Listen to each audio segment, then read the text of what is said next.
Give it a shot. Okay, so there's a lot of things going on here. Jonathan and David and jealousy, deceit, all kinds of things. Mm.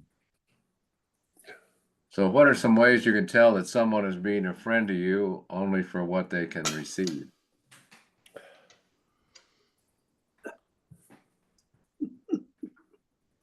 Mm.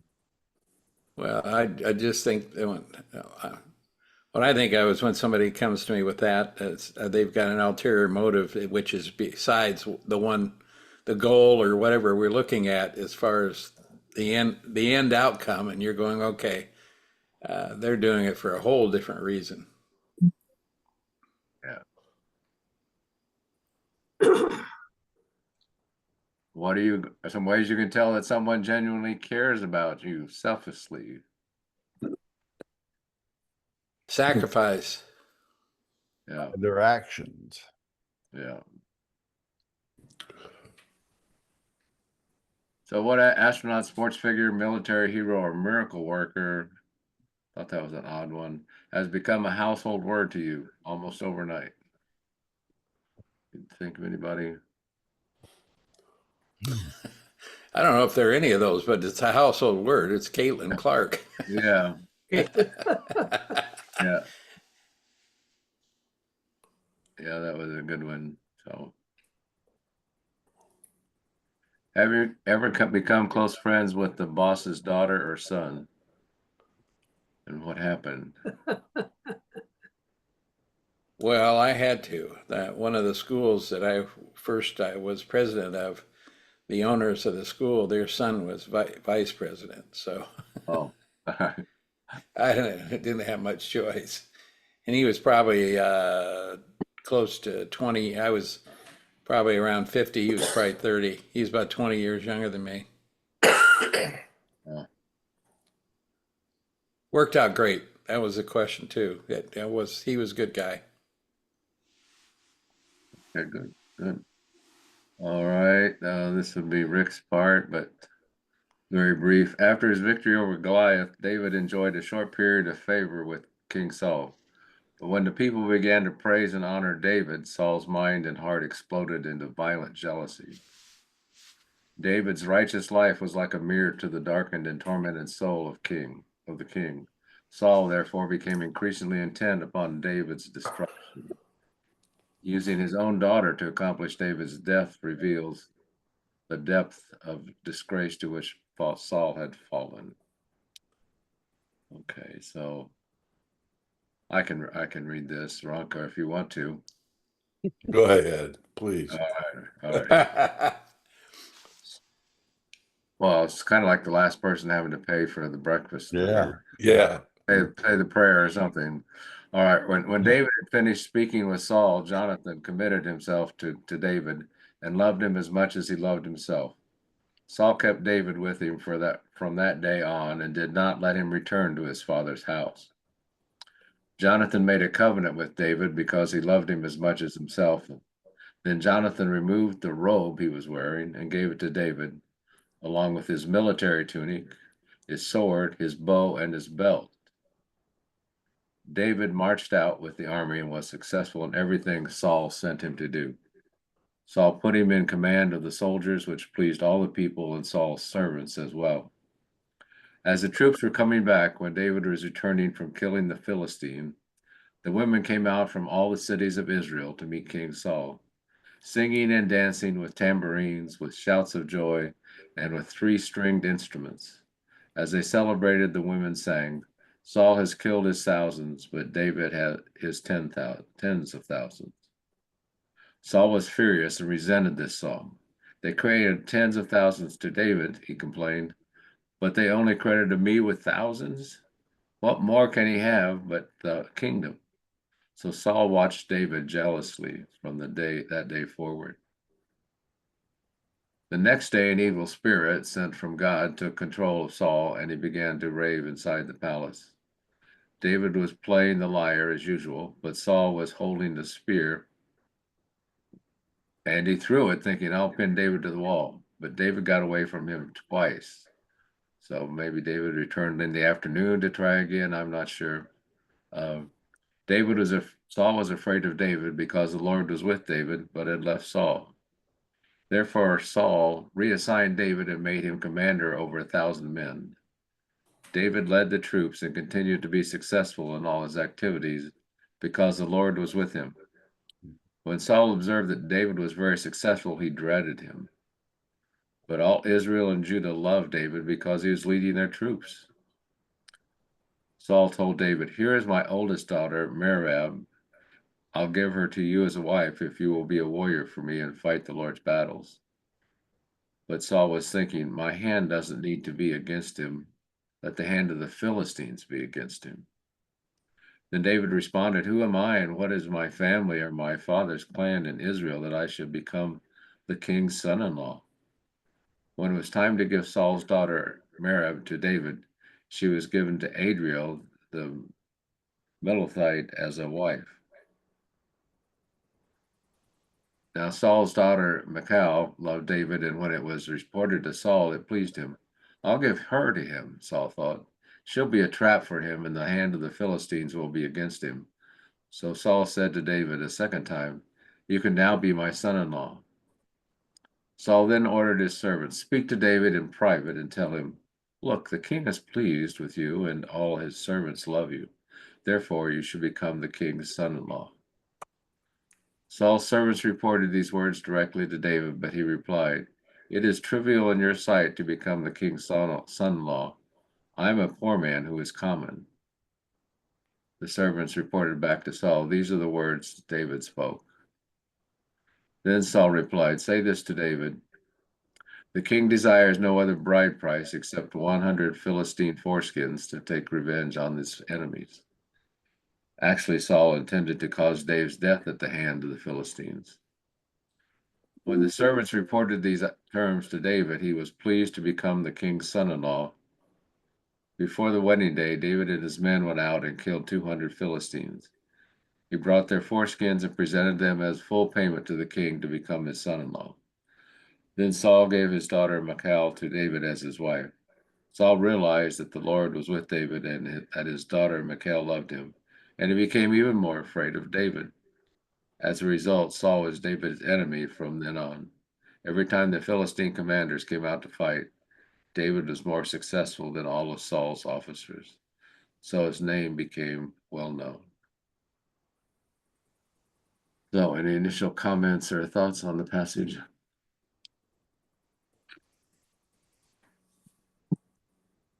Well, I think part of what, and we'll talk about it briefly as we go through here, part of it was that David kept saying, he's lowly and everything else, was because he didn't have the bride price. So typically before you married somebody, or if you were betrothed or something before the wedding, you would have to give their father of the daughter a dowry or something to kind of compensate him from losing the daughter. And actually, in one of the commentaries, it said that was also a payment in case she was widowed. It would give the family that she came from money to support her, or in case she was divorced, it would be money to support her if the husband was no longer around or no longer cared for the woman. So, and I think no, that's so there was. When I looked at it, Dwight, I just, I've always felt this about David, is David has just had a lot of the natural characteristics of a leader. He was out, I mean, because of money, maybe, but he was very humble. He had a lot of humility. He obviously, when they said, he'd go out, and he was always the big winner, because I think the troops enjoyed, fighting for him. They enjoyed working. He had obviously high integrity. He told the truth, and so he didn't carry the big stick with his people. He led his people. Yeah, and the thing is too, at this point in the story too, David is still under 20. Yeah.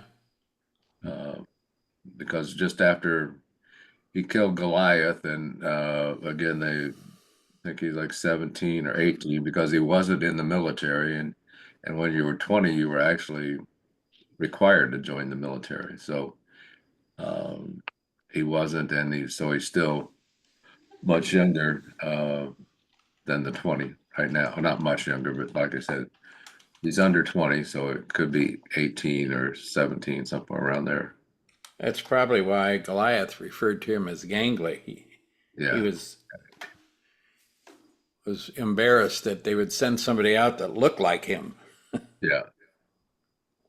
And the other thing, which I didn't understand as many times as I've read this story, is I always kind of pictured, and I think a lot of the artistic renderings of David and Jonathan showed them about the same age, but actually Jonathan at this point was probably 30 or something. So there was 20 to maybe 20 plus years difference between Jonathan and David at this point.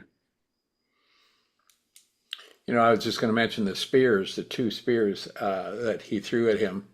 The movie I saw, but I'm sure that they're going to add to it. But he actually, in the movie, had two long spears sitting in a basket, like next to his throne, and he didn't even get it. He looked at the guy standing next to him, and he handed him one, and he threw it, and then David dodged it, and then he threw the second one, and he dodged it, and then David says, I think it's not a good place to be, and he left. Yeah, yeah. I never played the dodge spear game. Yeah. Well, he wasn't, according to the movie, he wasn't that far off. He wasn't that bad at throwing a spear. So, the first one just missed him, and the second one, he was up on his feet ready to dodge the second one. So, Well, um, how was Jonathan a better brother to David than his own natural brothers, you think?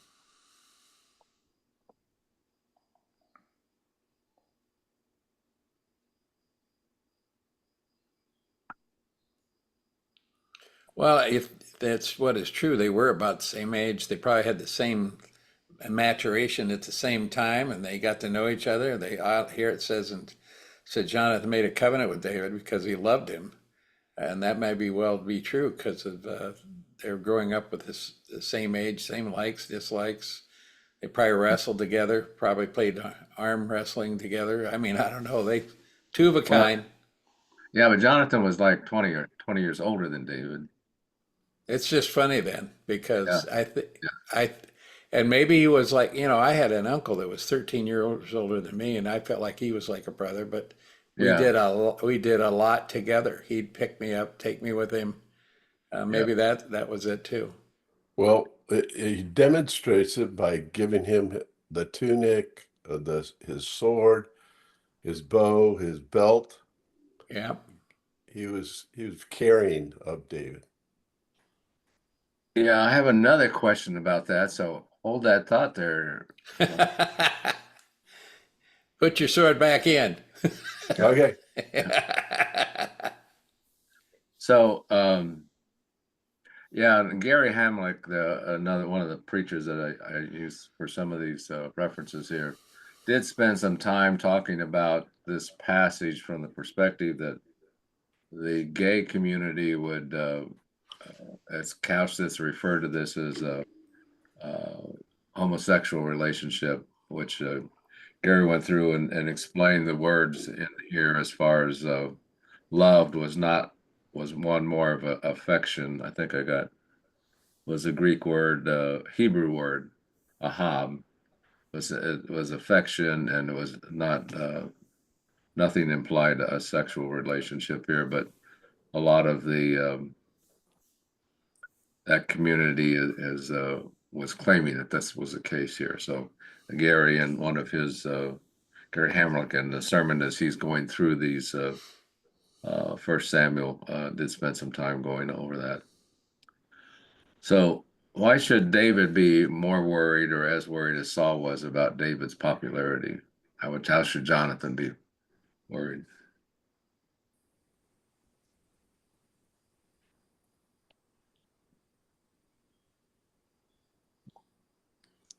Jonathan is Saul's oldest son. It's succession into the being the king.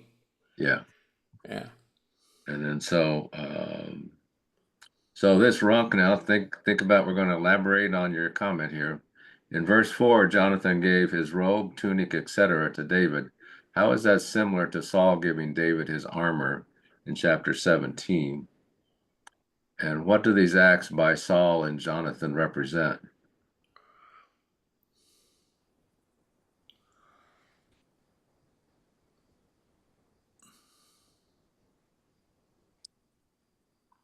So think about, Saul was trying to give David his royal armor when he went to fight Goliath. And here, Jonathan removed his royal robe he was wearing, his military tunic, his sword, his bow, his belt, all signs of obviously signified who Jonathan was in status. Preparation. Preparation, yeah, that's close. But I think that the commentaries say more in these two instances that by Saul giving David his armor is indicating that he was maybe giving the authority of being king over David symbolically, I guess, with the passing of his royal armor, and much the same with Jonathan, as as a symbol of what he maybe, not that he did it for that reason, but it's symbolic that he was the heir, but he's giving the accoutrements and everything of being the heir to David when he gave him his robe and his military tunic, his sword, his bow, his belt. So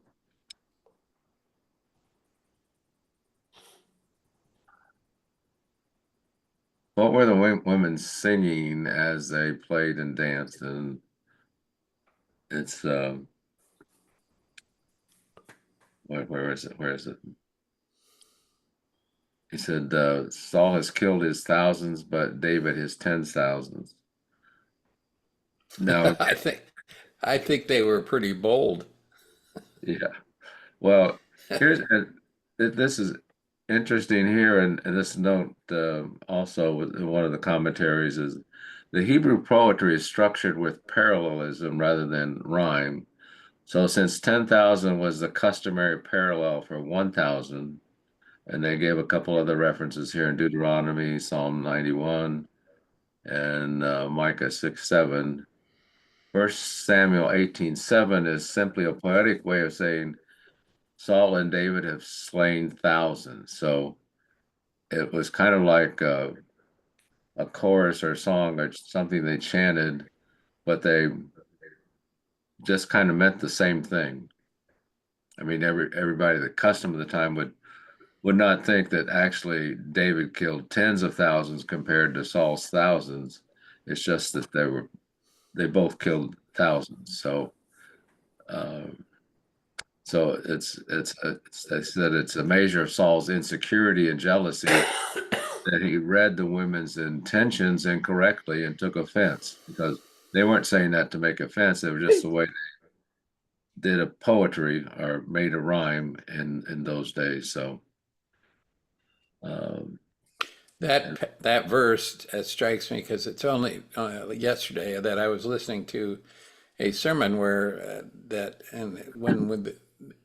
and this is about in the same time that when the people went to battle at this time, when they won the battles, they thanked God for the killing of the thousands that they did. And I think this one was like there was like 185,000 Palestinian soldiers and like 8,000 Hebrew soldiers. And they didn't know how in the world they could beat them, but the angel from God beat the 185,000 soldiers. So yeah. you don't see that in here saying, thank God for, I mean, Yeah. there was a reason why David killed 10,000s. It Yeah, wasn't directly David, it was God. yeah.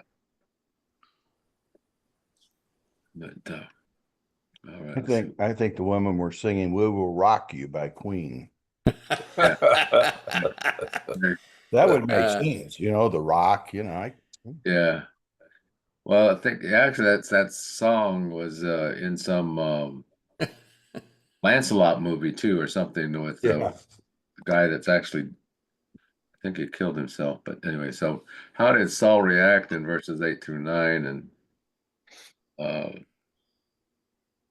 so he was so Saul watched David jealously from that day forward. So he said, "Well, how come they only credit me with thousand?" And but he just wasn't following the culture, typical songwriting of the day, because those were not meant to be differentiated. It was both communicating the same thought. well, in today's world, the boss would have said, well, he may have killed 10,000s, but he works for me. Yeah, Mhm. yeah. Well, actually, and Saul tried to take credit for a lot of that stuff that Yeah. the people did too. So Well, in today's world, saying that, I know that happens where, you feel good about what you've accomplished, and you go to a meeting and all the accolades go to your boss, and you go, oh, okay, I'm the one that did it. yeah, yeah, that happened to me more than once. When one guy particularly that I worked with at IPL. I mean, when we was communicating an idea up to the senior leadership. I mean, I was in the meeting with him too, but when they said, well, that's a great plan, or that's a great idea. And my boss took credit for it. Didn't even mention I had anything to do with it. Did that to me more than once. Yeah. So in Saul's fear of and jealousy toward David, to what extent was he thinking accurately, and in what sense was it distorted in what he was trying to do, whether he's holding a spear, trying to kill David? Um, There also was something I might mention here. On the next day, an evil spirit sent from God took control, and some of the commentators said God didn't send the evil spirit, but he removed the protection and allowed an evil spirit to come and take control of Saul. So the evil spirit was not from God.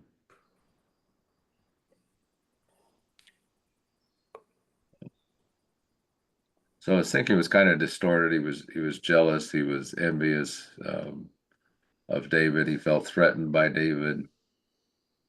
So that's why he starts doing all these things to take care of him, especially after he tried to kill him with a spear twice, but missed. So, oh, I just said that. His first attempt on David's life was, I'll pin David to the wall. Hmm. I think I've seen some of those movies. I can't think what it was, but well, the cartoons especially, throw arrows and pin somebody to a side of a wall. Just so close. So It's kind of confusing because you think that, how David continues to love this guy, but I guess it's like in a marriage when the wife throws the frying pan at you, you still, you still love your wife. But yeah, if you uh, yeah, go ahead. It's just confusing. You think, oh, this guy's throwing spears at me, but you know what? He's the king. He's okay. yeah. So yeah, we've kind of been talking around this Saul's reaction to David's successes, and just as I said, he's jealous, he's envious, he feels threatened. Um, so he starts doing all these things, trying to figure out, well, obviously, I can't kill him myself, so I'll change his assignments. Well, kind of like David did later on when Uriah wouldn't come from the battle and sleep with his wife. But so David sent him had the people send him to the front. So kind of what Saul was trying to do with him before. What was Saul really hoping for when he offered his daughter in marriage to David in exchange for feats of military bravery in battle? And 18:17. 18 verse 17. Oh, down here.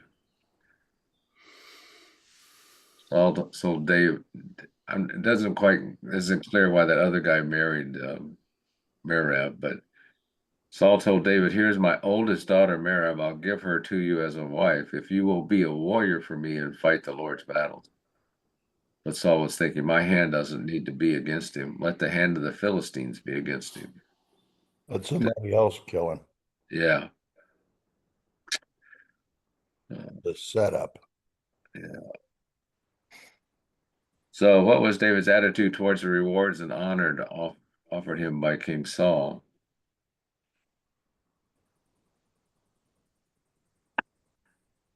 And I think Not this, worthy. Yeah, he's very humble, and his humility shines as saying, "Hey, I'm just," in his mind, he's saying, "I'm just a shepherd. How can this happen?" yeah, Which made even though him even more popular. Yeah.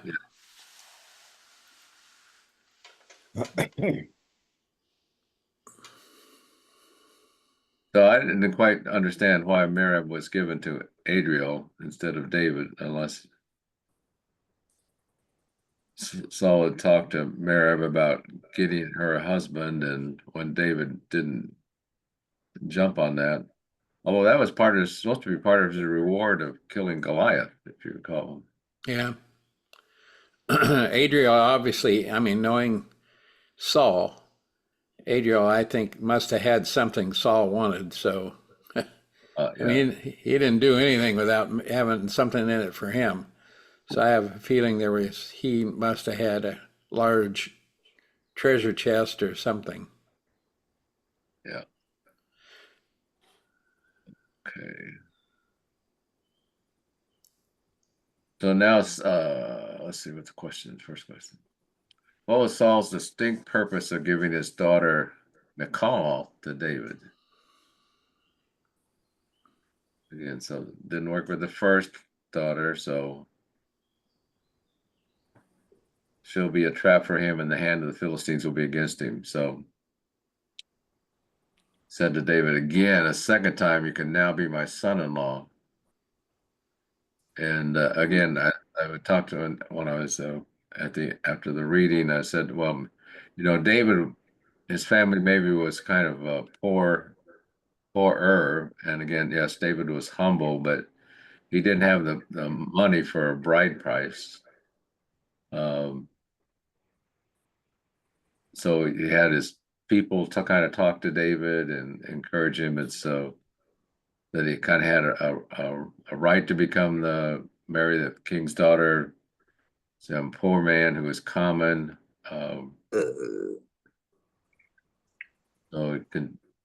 So Saul said, "Say this to David, so that the king desires no other bride price except 100 Philistine foreskins to take revenge on his enemies." And so he offered to David, he didn't have to come up with thousands of dollars or whatever the bride price was at that point in time, but he just had to go out and kill 100 Philistines. Which I don't know whether I have a question on. So what was the original intent of the money given to the father of the bride? So yeah, I did add that down here. The father of the bride usually received a sum of money as compensation for the loss of his daughter and insurance for her support if widowed or divorced, I guess. And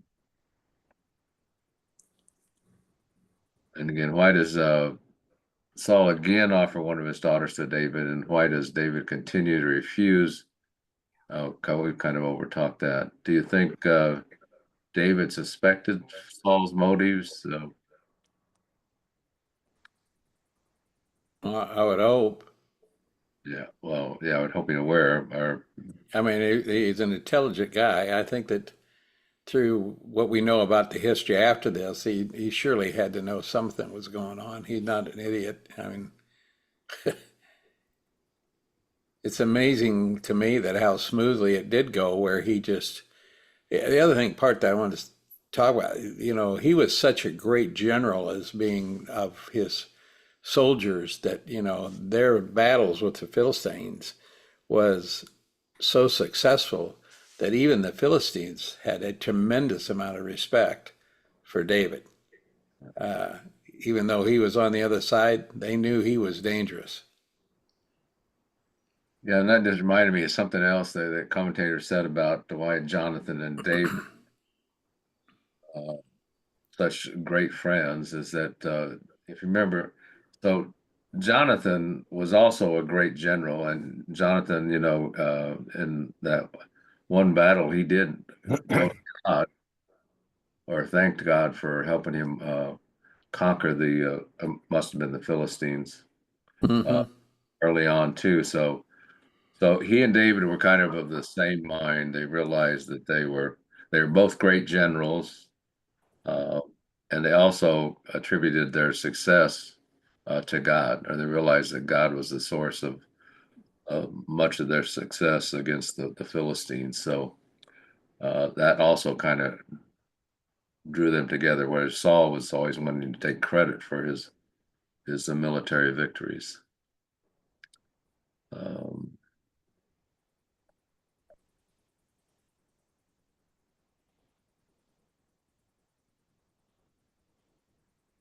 So one other thing I mentioned, I mean, if you think about, I guess I don't have a question on this, but one of the commentaries said, I mean, Saul really kind of planned this out because one, he wanted David to go out and kill 100 Philistines, and then which would of course piss the Philistines off, but also added to that, he was actually mutilating the bodies of the people he killed, and also putting the sign on their bodies as if they were Jewish. So that would really enrage the Philistines, that not only were their people killed, their bodies were mutilated, and they were marked as if they were Jewish, which they were arch enemies. So they would actually be extremely mad and angry and wanting to seek revenge. So Saul knew that, and that was his intended, because he wanted to make sure that the Philistines were pissed off enough to really go after David, which obviously they didn't. They must have still been afraid of him.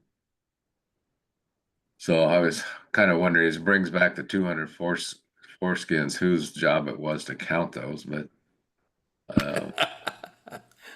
The lowest guy on the totem pole. oh, yeah. They tagged every one of those too, I'll tell you. The last guy to the party. That would have been Yeah. wrong. Thanks, guys. There you go. Well, yeah, I know it's later to come, so I'm not going to get into it because but the Philistines and David have a unique relationship. When Saul really gets tough and he's actually, he's exiled and he's actually out to kill him, and David knows it. The Philistines and David have a relationship. I don't know. We'll learn more for the rest of the story. Yeah. Yeah, well, I guess that depends on whether we want to go into Samuel 2. Is that in Samuel 2 or 1? Yeah, no, I think it's in 2. It's when King Saul actually exiles David, and David goes on the run. And I'll just say, he doesn't really love the Philistines. David doesn't. He's pretty clever, but he takes refuge in their camps, and they guard him, and he lives there for a while. Is that when he acted crazy? Yeah. Okay, yeah. Yeah. So then you see, and that's why I said clever. He did a lot of clever stuff, and they took him, and he was in refuge with the Philistines for a while. And they actually took care of him. I mean, Saul's after him, and they said, "Hey, we don't like Saul, so we'll guard him." He's still the guy who killed Goliath, and they remembered that. Oh yeah, yeah, yeah. It was. That's why I say it was an interesting relationship. He didn't really wasn't one of their leaders for in their attacks or anything, but they fed him, took care of him, and Saul was really upset about that. That now the Philistines were taking care of him. So as a result of this, yeah, Saul was realized that the Lord was with David, and then his daughter Michal loved him. So she wasn't going to be able to do what he wanted, but he became even more afraid of David. And So you're going to so, leave these guys just hanging if you don't do Samuel, Second Samuel, if you leave them hanging. We'd all yeah, be saying, "What happened to David?" well, we can, yeah, and I agree. We may do that because we didn't. Not everybody was here in 2015, so. And this is a little bit different take on the story too. So, I mean, than what we went before.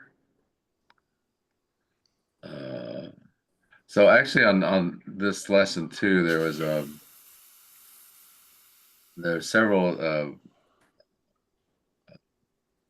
lessons, I guess, that not on this one that we're currently following this lesson plan, and where I'm getting the resources. Went off on this whole thing between David and Jonathan was all about friendship and covenants and all kinds of things. We could have gone off on that tangent, which we may get into more about David and Jonathan as we go through this. So here's some questions to think about. How do you respond to someone out to get you personally or professionally? So when has your jealousy been aroused by someone dismissing your achievements in relation to a rival? Or why do such interpersonal relationships what do such interpersonal relationships reveal about your relationship with God? Or how can this Saul David story help cure you of always comparing yourself to others? How can the group help you more readily rejoice in the accomplishments of others? Okay. A few brief things to think about. When provoked, don't retaliate, hold your peace. And the first two are from Gary Hamlick. Everything minus the Lord equals nothing, but nothing plus the Lord equals everything. But one, jealousy and envy can cause all kinds of problems for us. Hatred can consume the soul as much as the most dangerous cancer can consume the body. Hatred will cause all kinds of strife and problems, destroying relationships within families, businesses, and communities, and nations, as well as among co-workers, neighbors, and schoolmates. Jealousy or envy can cause fear and division between people. Naturally, if a person is envious of someone else, there is a division between the two, and sometimes fear. Being afraid what the envious person will do often becomes a problem.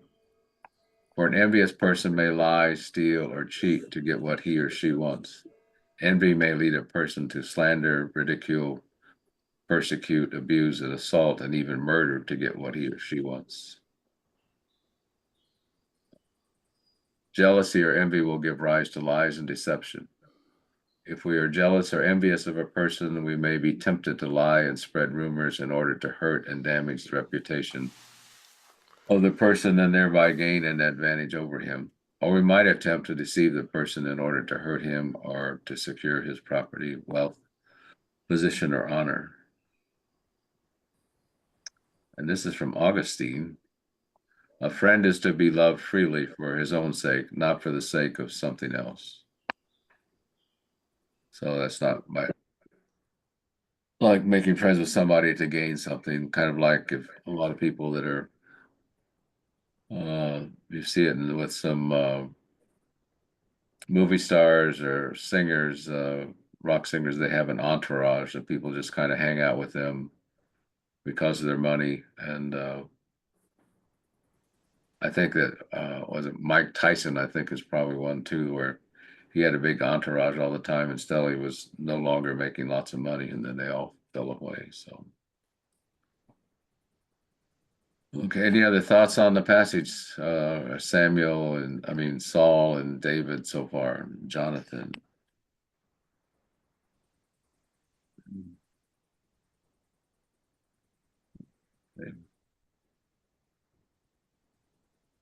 Oh, this is the takeaway card from that we had in the first sessions in 2015.